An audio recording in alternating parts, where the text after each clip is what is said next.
Janet Yellen came.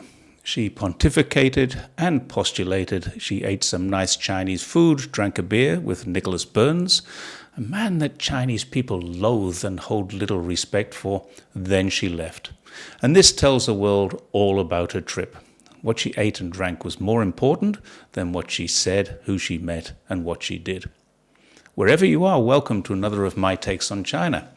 And it was, according to her, a trip about China's overcapacity. And she came with a request to China. Please slow down your economic growth because you have an overcapacity and you are flooding the market. In fact, as far as the US is concerned, the opposite is true, for cars and solar panels anyway.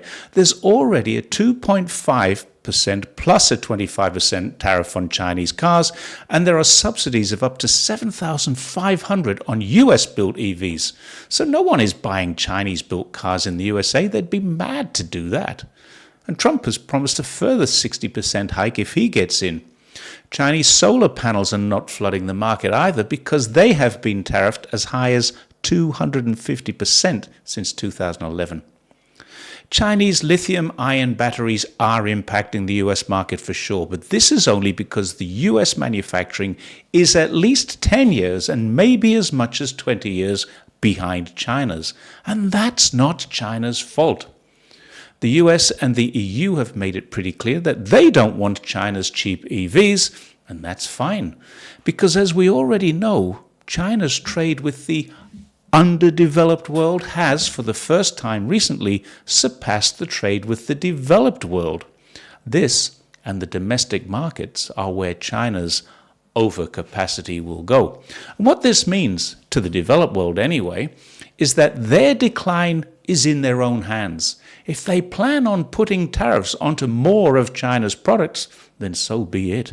China, we can be sure, will still be competitive even with tariffs, and probably still sell more than US and European manufactured cars into the same markets.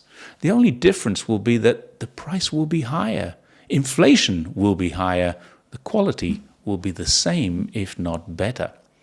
The days of poorly made in China are long gone. They were never really here in the first place. Products were poorly made because buyers drove prices down. When they wanted high quality, they got high quality.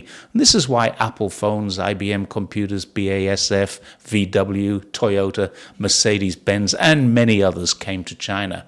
They knew they could get quality. Now, the world has received quality products from China for a very long time, but has still held up this old trope that made in China means made with slave labor, made with poor working conditions, made with low quality control, all of which we now know to be untrue. China's put a rover on Mars. It's sent machines to the moon and returned with samples. It's had several teams in space and brought them all home safely. It's clear that quality isn't the issue. Price always was.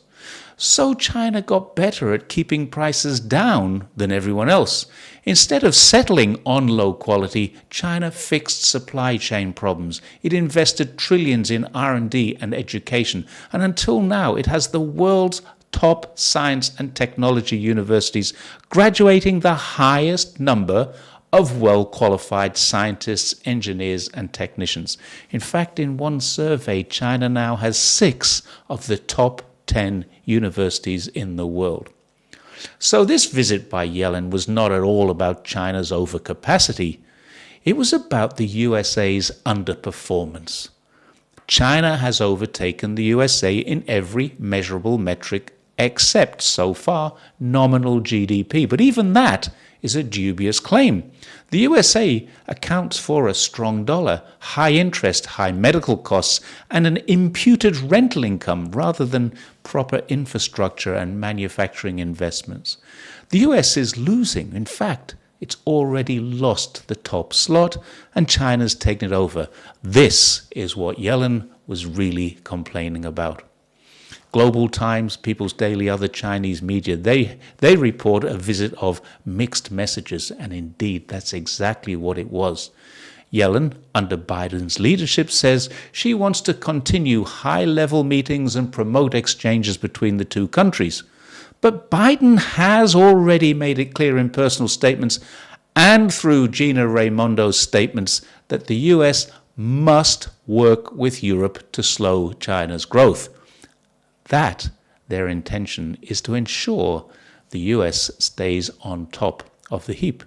It doesn't come much more mixed than that. So evidence of what the US really wants is clear to anyone paying attention.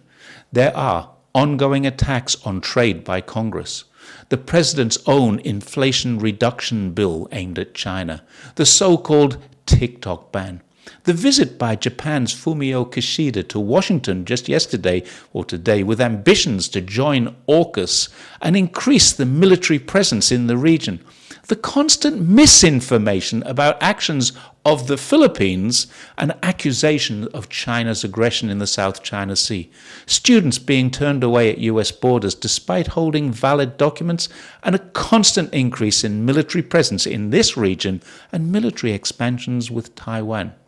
These are the real messages that Chinese people are seeing, and they don't match the bland and pithy words that Yellen spoke about cooperation and peace. Some might say she's not playing from the same playbook, but it's also possible that since her words do nothing to mitigate the views of China's population that a great power is doing all it can to hold them back, these are indicators that Yellen's visit is just a feint. It's very much part of the same playbook.